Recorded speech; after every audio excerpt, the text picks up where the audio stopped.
театри давлатии академияи драмавии ба номи Абулқосим Лоҳутӣ аввалин театри давлатӣ касбӣ дар кишвар ба ҳисоб меравад. заминаҳои ба вуҷуд омадани театр ин ташкили маҳфилҳои драмавию мусиқӣ буда. дар таъсиси ин театр саҳми Ҳомид Маҳмудов бузург аст. аввалин коргардони театри миллии мо ҳомид маҳмудов буд. ба номи Абулқосим Лоҳутӣ гузоштани театр низ бесабаб набуд. устод Лоҳутӣ ба аввалин асари Шекспира бо номи Отелло ҳамроҳи занашон Бону тарҷима мекунанд аз англисӣ ба забони тоҷикӣ.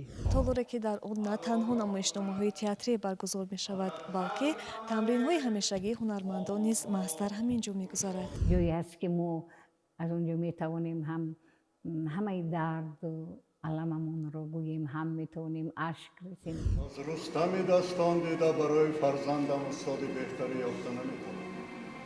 бигзор сиёвуш бо ту биравад.